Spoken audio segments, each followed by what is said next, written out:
Okay, guys. Hello and welcome to the World of Optometry webinar. We are very happy that you're able to join us today from all around the world. My name is Dr. Jehan, and I will be facilitating today's webinar. And I am joined by Dr. Rehab, who will be assisting me in today's presentation. Before we get started, it is important that we cover some general housekeeping rules. First, please turn your cameras and your microphones off. This is to eliminate any background noise which can cause feedback and noise disturbance to the speaker and to the other attendees. Next, please rename your electronic device with the name that you registered with. This is the name that you will receive on your certificate of attendance. If your name on the device does not match the name that you registered for the webinar with, you will not get your accreditation. Lastly, please post your questions into the chat box feature. You can do this at any time during the presentation, and they will be answered at the end of by the guest speaker. Please address your questions to everyone in the chat box. So Dr. Rehab will assist you with any technical difficulties. So if you are experiencing any issues with sound or picture, please let us know in the chat box. Also, Dr. Rehab may contact you to rename your electronic device during the presentation. And if you have any questions about getting your certificate of attendance, Dr. Rehab will answer those questions as well. To receive your certificate of attendance, you are required to stay for the duration of the webinar, after which we will send you a simple review form to fill out via email. Today's presentation will last between 35 to 45 minutes, followed by a Q&A session. I am delighted to present our guest speaker, who is none other than Dr. Ozy Okonokhua, President of the Nigerian Optometric Association and Deputy Director of Policy and Plans at the Department of Medical and Diagnostics of the Health and Human Services Secretariat of the Federal Capital Territory Administration in Abuja, Nigeria. And the topic he will be presenting to us today is extremely relevant and interesting to any country, especially if you want to change or improve the current status quo. This topic is entitled The Making of a Policy. Okay, so without any further ado, I will now hand you over to the speaker for the commencement of the session. Dr. Ozy?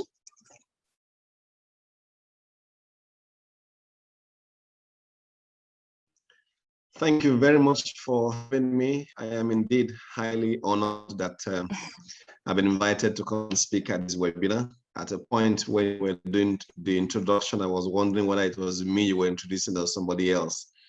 But all the same, thank you so much for having me. I am honored, and I'm hoping that at the end of this presentation, I would have been able to update our knowledge as far as the making of policies are concerned. It is instructive to note that policy formulation and implementation is the bedrock of the success of any project or purpose or plan of individuals, government, or any institution at all. Even as individuals, we're also expected to have our own policies which guides our daily activities. Without taking too much of our time, I will just go straight to start sharing my screen, which will invariably indicate what the topic is all about this afternoon. Like has been said, I work with the Federal Capital Territory Administration. I'm a deputy director there, and I am involved and actively responsible for formulation of policies as far as eye care is concerned in the Federal Capital Territory. I've been doing this for quite a while, and I've been able to help churn out a few policies that eye care in the territory. Now, this presentation is going to take this outline as much as possible. I'll try to stick to the outline enumerated here.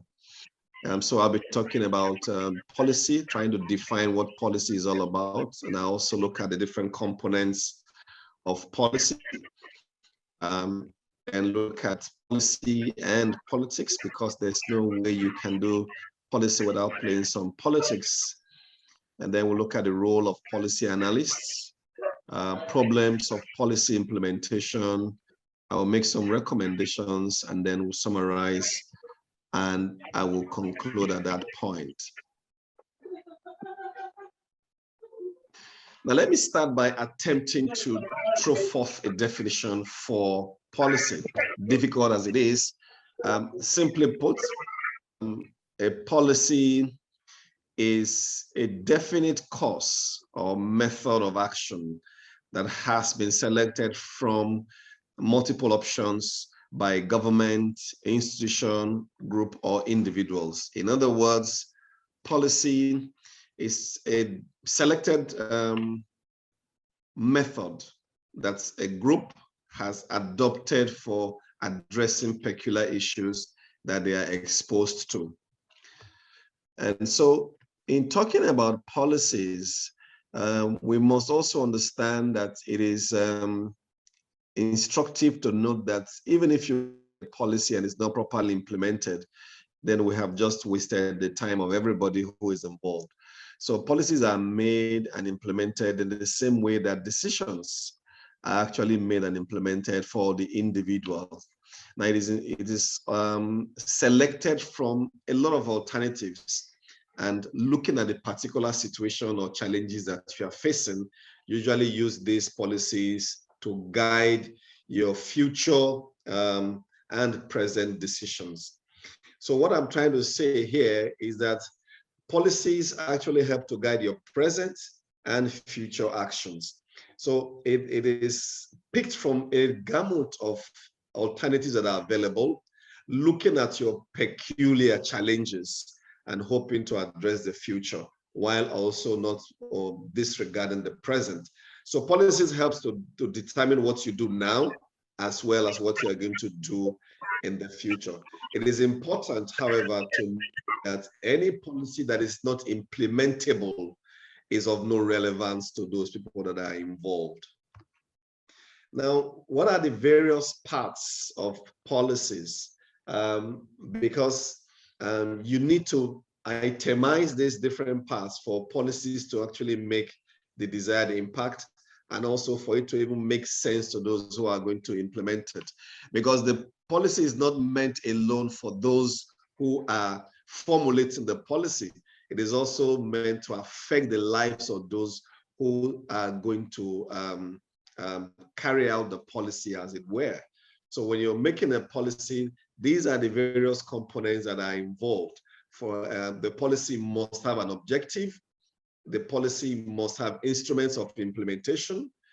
There must be a platform for the policy to be analyzed. And then you must also have an implementation plan. And then monitoring and, of course, evaluation. Now, these are important because policy is not something that you do in isolation and drop like a document that is going to gather dust, in a waste bin. It is a working tool. And so you must be able to evaluate what you have done with this policy vis-a-vis how the situation was before the policy was rolled out in the first instance. And so I'm going to try and look at those components, and make it obvious for us to appreciate that with our policy objectives, we're looking at what this policy is meant to achieve. What is the end goal of this policy in the first instance? So these are the ends of a policy, and they reflect the overall purpose or the long term, that what this policy plans to achieve in the long term. And they are for instance, I just gave two instances there. If a policy is meant to reduce morbidity or mortality in the long term, then that's one of the objectives of the policy. Or is it meant to reduce blindness? Then that's a policy. Or is it targeted at improving access to eye care? That's the objective of the policy. So you're looking at what is the end goal of this policy.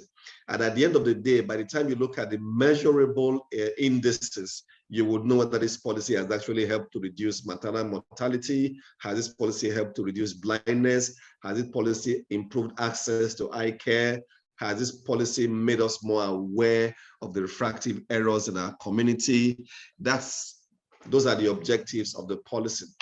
Now, policy instruments are means of a policy. That means what are the instruments, what are the methods by which policy objectives are going to be realized? What are the things that are going to be used to actually actualize this policy? For instance, do you have enough human resource? Do you have the material resource to be able to actualize this policy? Usually, the instruments for policy implementation usually are both human and material resource. So if you do not have the requisite human resource to actualize a policy, it makes no sense to put such policies in place. They just become mere paperwork that will not result in any desirable impact. Now, again, we also need to address the processes of making a policy. So in so doing, I would want to speak to two basic things that has to do with the process of policy formulation. So the processes here as a component of policy formulation, we want to look at it from this point of view. The policy formulation process is looking at the different alternatives or options that are available in carrying out this policy. Now, what I'm trying to point out here is that you must consider the different options, the different routes through which you can actually implement this policy, or the different routes to which you can solve this problem. If we begin to see policy as a problem-solving approach, then we can understand that there are various alternatives that are available. But the chosen one, or the finally adapted approach, is the one that we know will make it more cost-effective, that will make the impact more reaching to a larger group of persons, and also we shorten the time from which this policy for which the desired objective can actually be ascertained. Now, you also want to look at the implementation process. This is the process of carrying out the policy or policies decided on during the formulation stage. So the policy makes no meaning when you do not have an implementation plan. This means that you must be able to determine for how the processes. You must also be able to determine the stages. You must also be able to determine a strategic goal. When you put all these things in proper frame, then you have a policy implementation plan by which you are going to achieve your desired goal as far as this policy is concerned. Now, looking at the policy formulation itself, there is also a stage or processes that we undergo before we arrive at a specific policy objective or a specific policy direction for carrying out some of the desired objectives of the policy. Now, first thing we need to do is to do what we call a policy analysis. Now, in policy analysis, you want to look at the various problems that you are facing, and then channel your energy towards a particular goal. Now, this analysis makes you sit down and do what we call a situation analysis. At this point, you look at your challenges with from a broad spectrum. You know, someone that is like you have a helicopter view of what this problem is, and then from then you can determine your best approach towards solving the problem. So it's actually a process of investigating issues. You interrogate the situation, and then you now find, okay, what's the best way forward? Like I've said, what are the causes of visual impairment in your community? What are the reasons why there are road crashes? Why do children fail to go to school? Why don't they do well academically?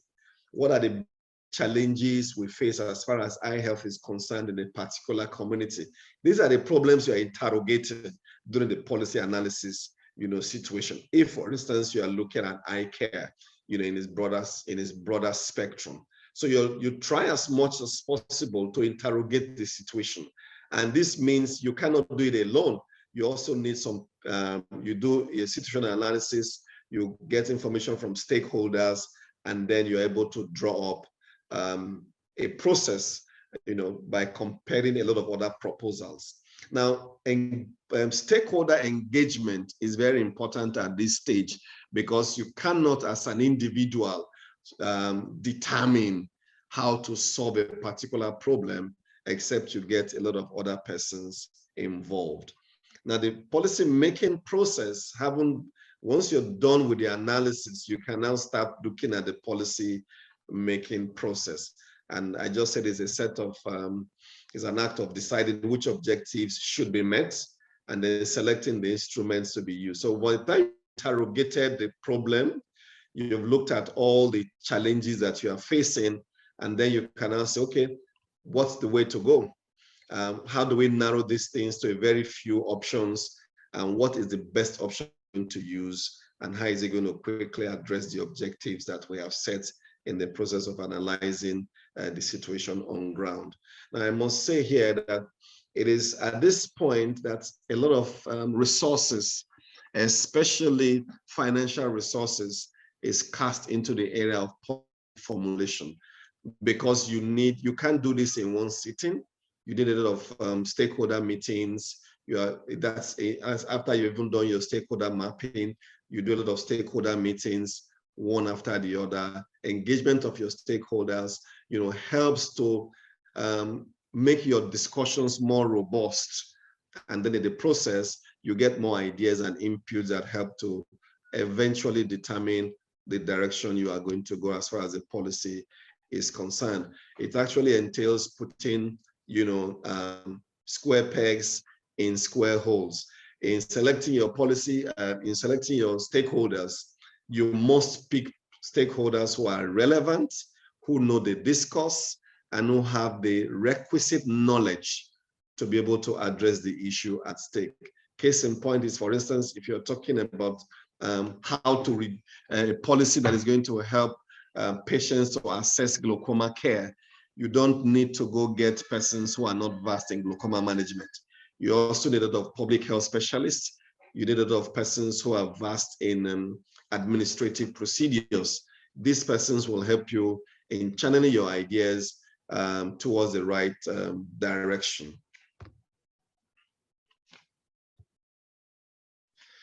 Now,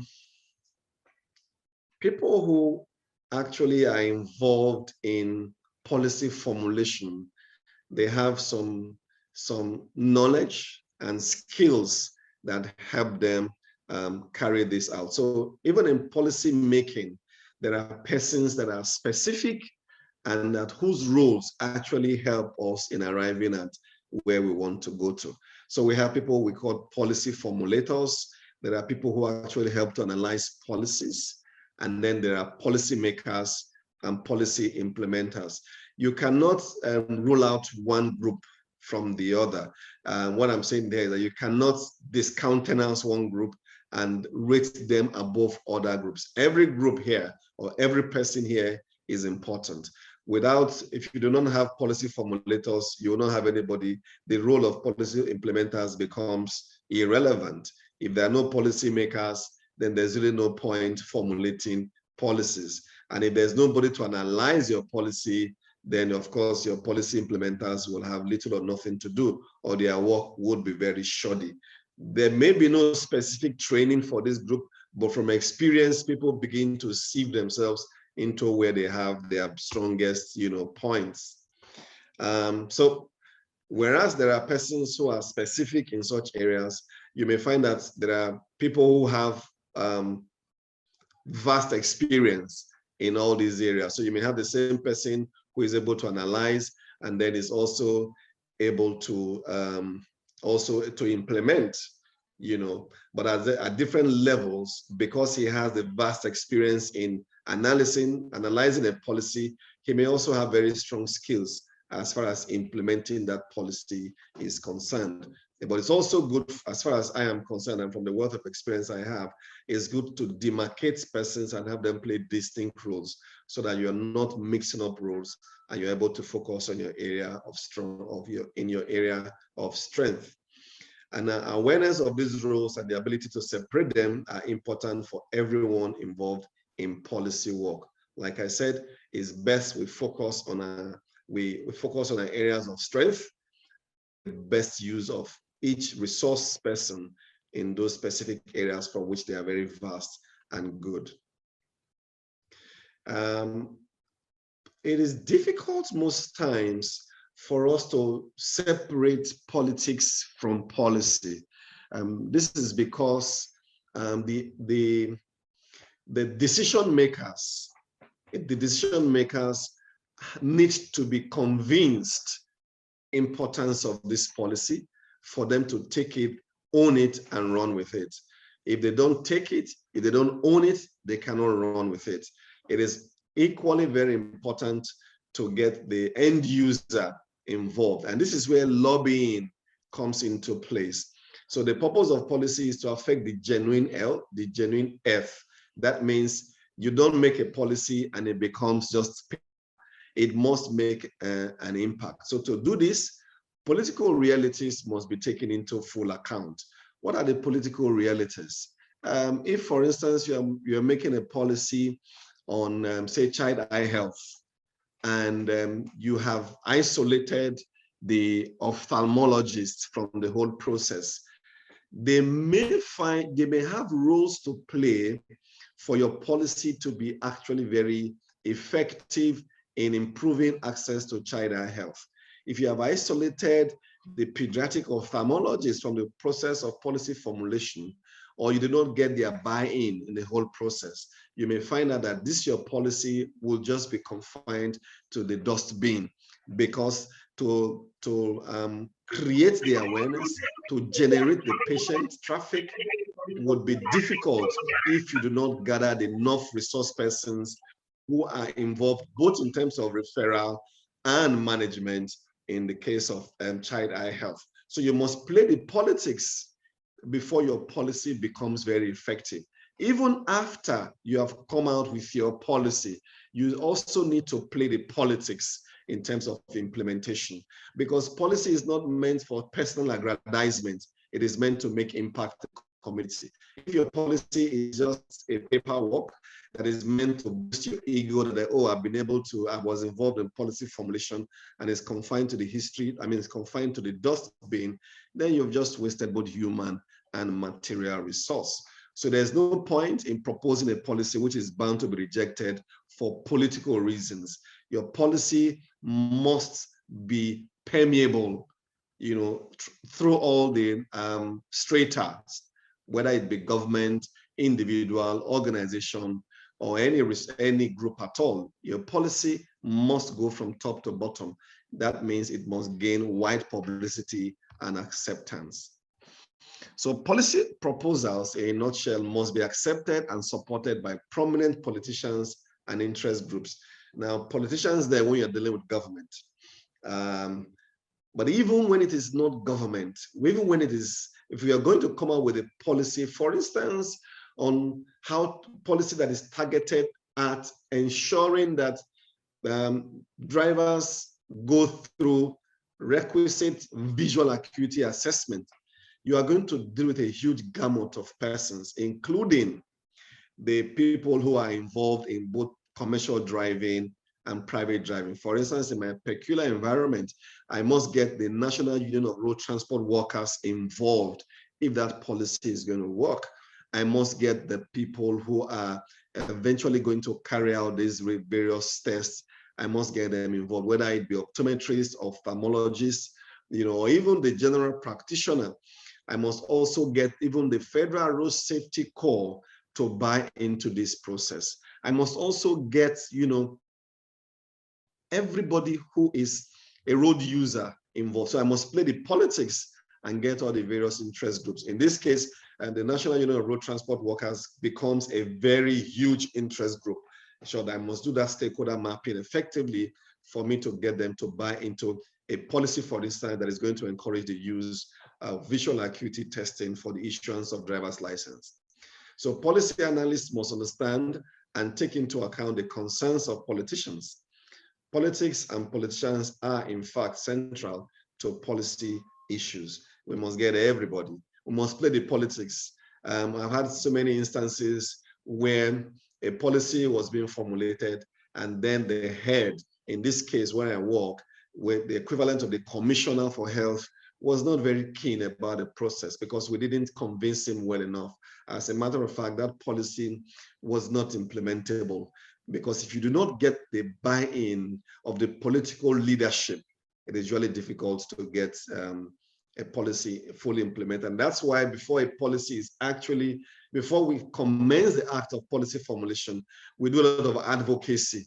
You know, if that policy, for instance, is the one that we're adapting from the national and we're making it a state policy, we must carry out regular advocacy visits to the head and then to other departmental heads and get them to understand the importance of this policy before it becomes actually something that is workable.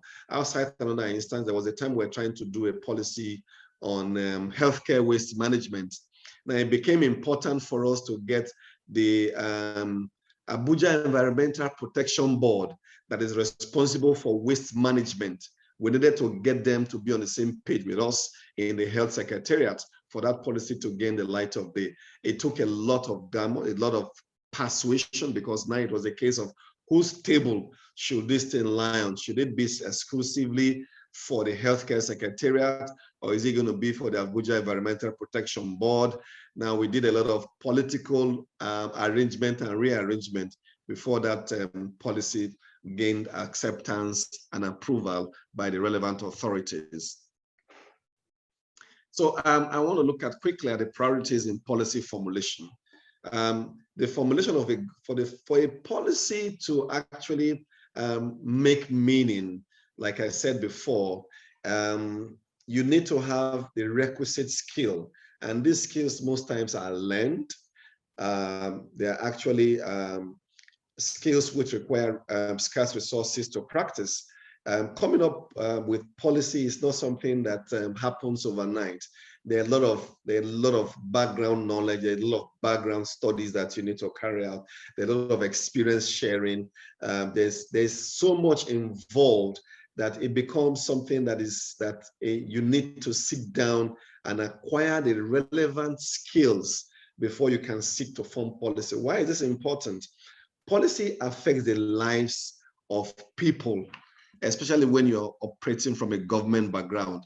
It involves the lives of people. It involves the health of people from my background. It involves the eye health of people. So you must sit down and acquire a lot of skills. There are some institutions that actually help us to sharpen our skills in policy formulation, but they don't come very often. You don't find them regular. But over time, you're actually able to gather the skills from practice, from getting involved in formulation of many policies. You now know the various stages that you're supposed to go through before a policy becomes something that is accepted, before the policy can be said to even make some sense. So for you to gain this knowledge and skills in policy formulation, you must have the ability, the attention, and you must have the time. It's important that time is given utmost interest because policy formulation comes with a lot of practice. So you must give it your time. You must actually be ready and willing, in the act of policy formulation for you to gain the requisite skills and knowledge. And then the understanding of issues involved if you are to make any sound decisions as far as policy formulation is concerned is also key. Now you must have clear understanding of the issues. You put aside sentiments, you put aside a lot of your emotions, because some policy formulation may actually not be in your personal interest, but because you're concerned about the larger good, you tend to set aside your personal interest because you have a clear understanding of what this policy is all about. You must also have a clear understanding of political and bureaucratic resources. You must be able to navigate through the gateways of politics and bureaucracy. There are so many bottlenecks, and if policy is meant to be timed, if for instance you have to come out with a policy sharply, you must understand that you're going to navigate through some bottlenecks and be ready to do so. In so doing, you are going to cut a lot of legislative and political as well as financial support. You must be able to pull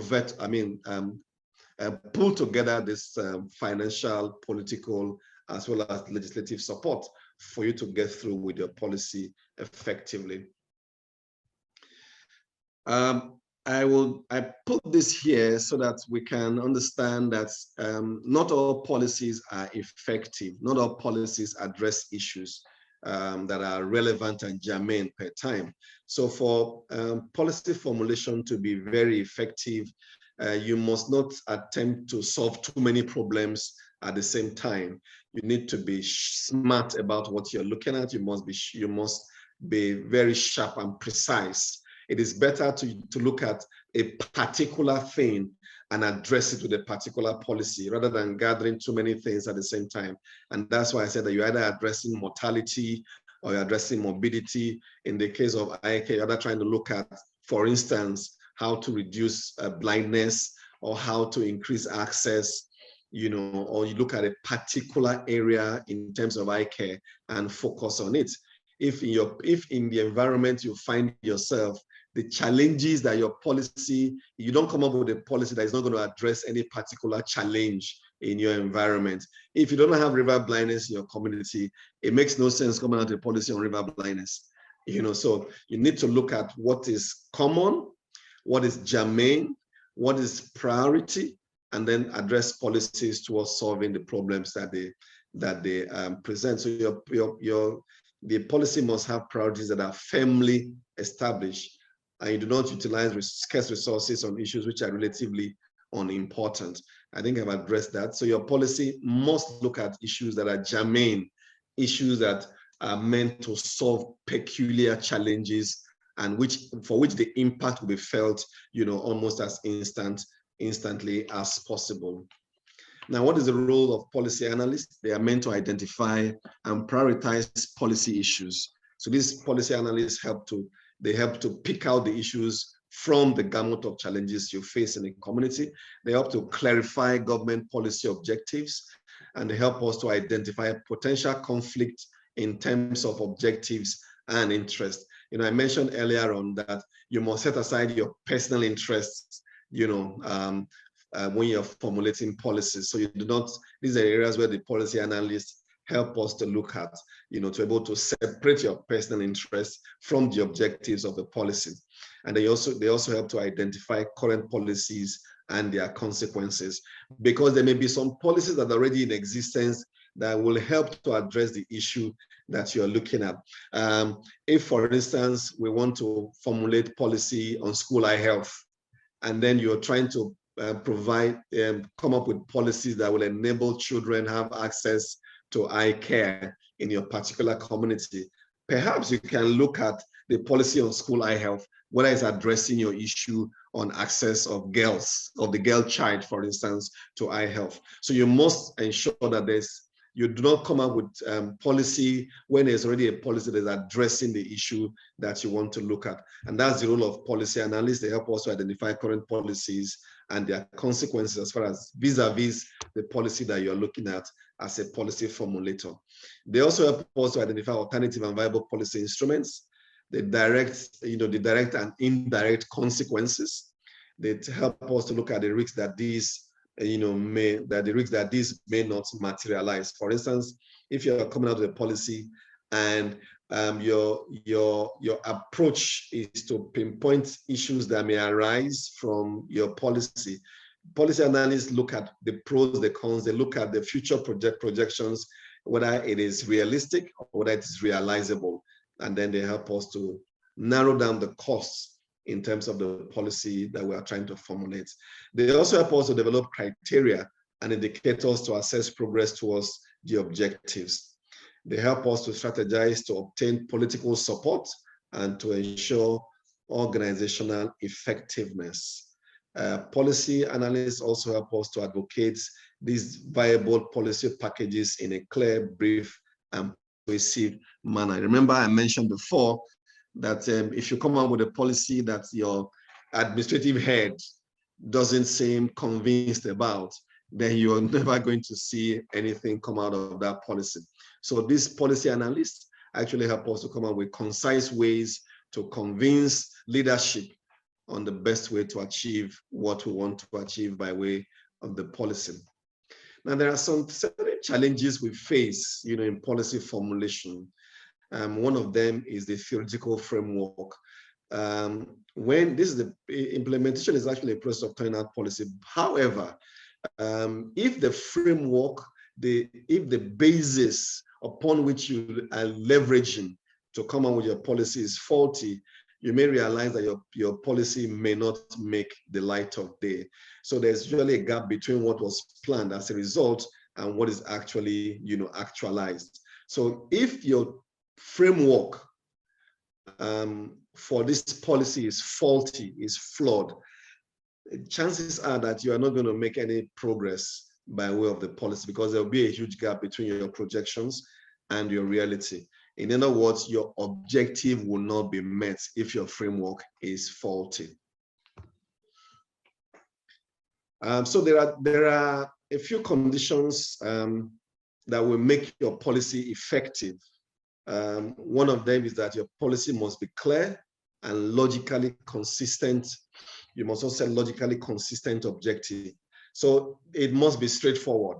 There's no point coming out with an ambiguous policy for which you cannot measure the success, for which you cannot do any situation, and you cannot do any monitoring, for which you cannot do any evaluation. So your policy must be clear and it must be logical. Your objective must be simple for us to measure. Then there should be incentives and sanctions. If a policy has no incentives for people to carry it out, it's never going to work.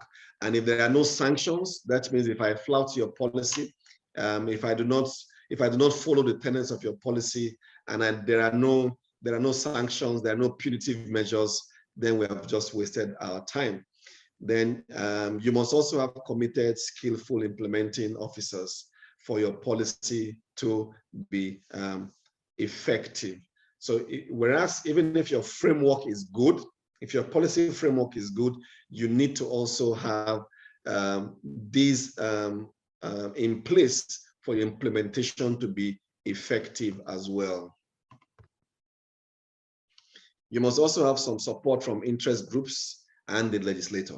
Like I said, if the leadership is not interested in what you're doing, then you're not going to get resources that will help you to implement your policy. So you must have support from the interest groups and the legislator. Like I mentioned, for instance, if I'm doing a policy on eye health, as far as drivers are concerned, I must carry along the National Union of Road Transport Workers in my locality for that policy to actually be implementable.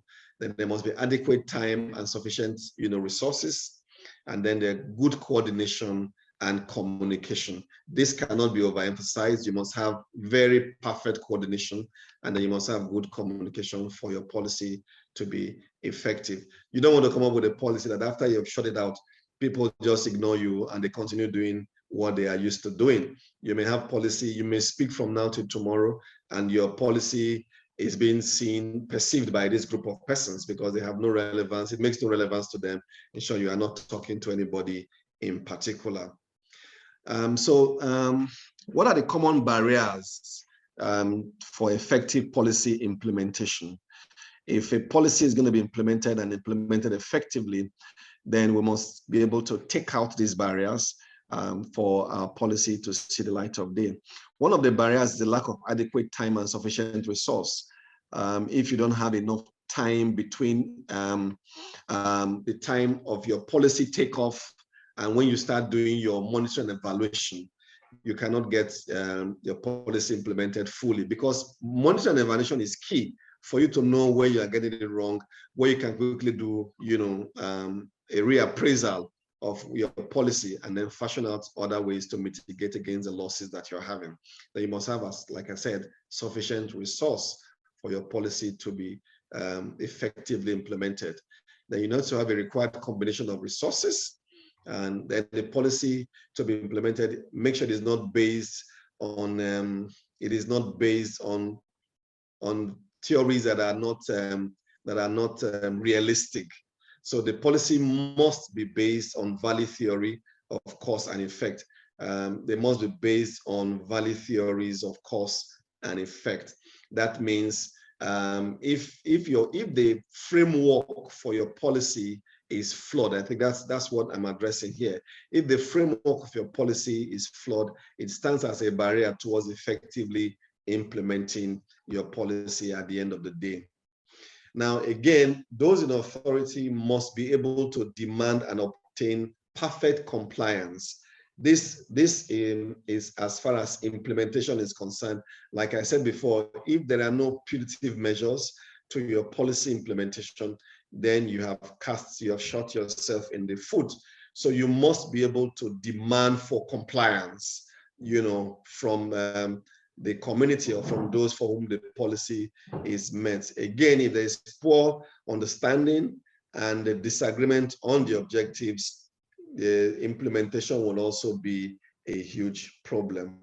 And then if there's no if there's no communication, or even if there's communication, there's no coordination between the policy and the public, then again, you're going to run into some murky waters, because you need to carry along the people who are the end users of this policy, and you need to communicate the objectives of the policy to them per time for the policy to actually make the desired impact and effect.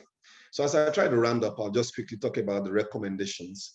For policy to make the huge desired impact, politicians should not be ignored while formulating implementable policies. You must not ignore the politicians. And then the three important types of people must be involved during the policy formulation are the policy analyst, the policymaker, politicians, and bureaucrats. These are the people who must be involved by demand for your policy formulation process, to actually see the light of day and to achieve the desired effect. Then you must be able to prioritize, consider the fact that there are limited resources. Whereas the demands are huge, resources are limited. So we must prioritize both material and human resource, and then target a particular need we want to meet in the community for our policy formulation process to be smart and sharp. So in summary, the term policy refers to a set of decisions and related actions to implement them. They have basic components, elements, and processes of a policy.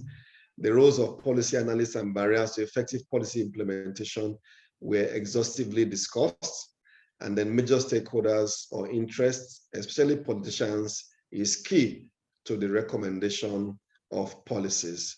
I hope that I've been able to speak to this topic as best as I could, and I'm ready to take some questions. Thank you very much. Okay, thank you very much, Dr. Ozy, for that very exciting and engaging presentation. You have covered a very good topic and have given us some wonderful insights today. For one, just now I learned that there are so many elements that you need to consider when it comes to implementing policies. It's like you have to build a team because you cannot do it yourself, right? So Dr. Ozy, I will now hand you over to Dr. Rehab, who will facilitate our Q&A session. Dr. Rehab? Thank you, Dr. Jihan. Dr. Ozy, we have some questions which have been submitted by our attendees, which I will read for you now.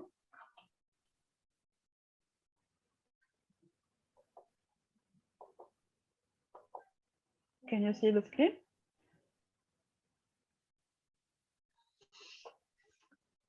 Oh, yes. So the first question, in what areas can policy making be applicable to optometry?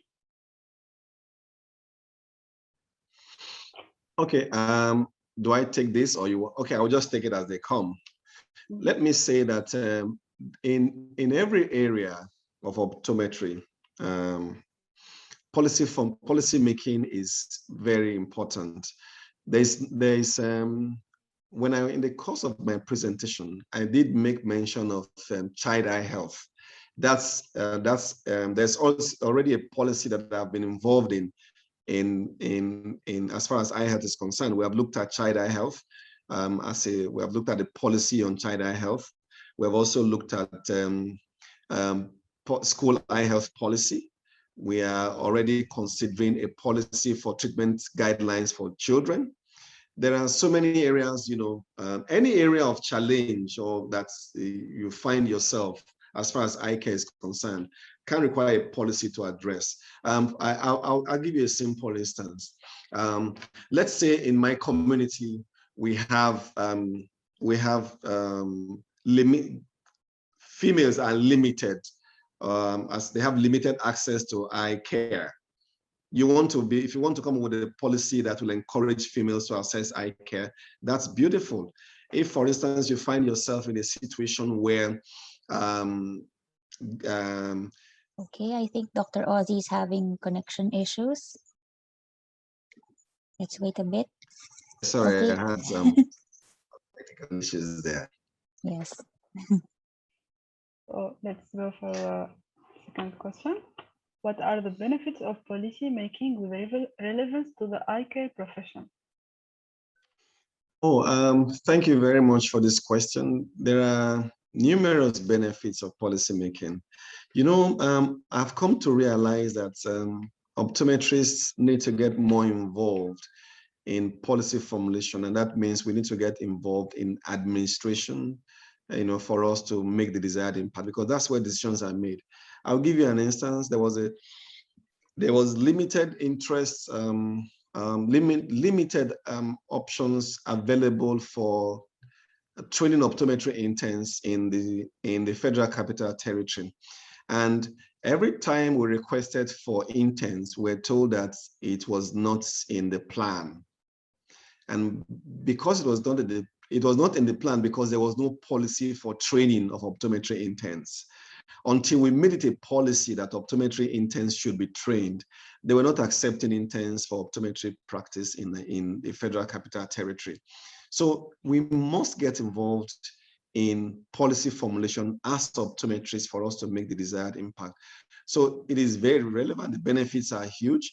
For one, I have been able to get, optometrists to be involved even as a policy and not as a gift, because most times what we get are mere gifts or handouts from other caregivers.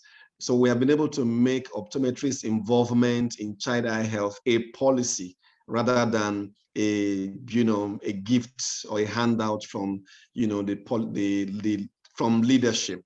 So that's one. As far as more employment is concerned, policies and optometrists need to be more involved in policy formulation. As far as practicing is concerned, we also need to be more involved in policy formulation. So even if we look at those two alone as the benefits, I think they are very huge, as it were. Thank you, Dr. Ozy. Let's pass to the question 3. Are there strategies to be put in place for a successfully analyzed policy to be implemented? Oh yes, there are strategies that you need to consider, for you to say you have analyzed a policy. And that's why I said there are people who are specialized in that area. In the course of my presentation, I did make reference to policy analysts and the things that they look at. For instance, there is the importance of managing resources effectively, which is also a way for us to analyze the policy effectively. So for us to say we have done a very solid policy analysis, we must be able to consider the resources that are available. We must be able to, I'll just quickly go back to that slide and see whether I can address that issue directly. because it is important for us that we look at analyzing policy as an important aspect of policy formulation. So yes, we need to identify for a policy to be effective. Like I said before, you must identify and prioritize the policy. You must give clear objective in doing your policy analysis. I will just quickly, okay, you must be able to clearly state your objectives. You must identify potential conflict in terms of objectives and interests. And then we need to identify current priorities, policies, and their consequences. So these are some of the processes or strategies you need to put in place for you to effectively analyze, your policy. So I think with that, I can safely say that if you're able to identify and prioritize your policy issues, you must also clearly state your objectives, and then you should be able to identify potential conflict in terms of objectives and interests, and then you identify current policies that are already addressing the issue that you want to look at. So those are some of the strategies we look at when we are analyzing policy. Perfect, Dr. Ozy. Now, question 4. What are the role of optometrists with regard to policy making?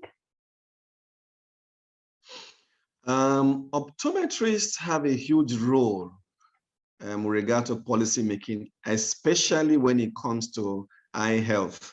When we're coming out with the policy on child eye health, for instance, in Nigeria, because what we came up with is a national policy on child eye health.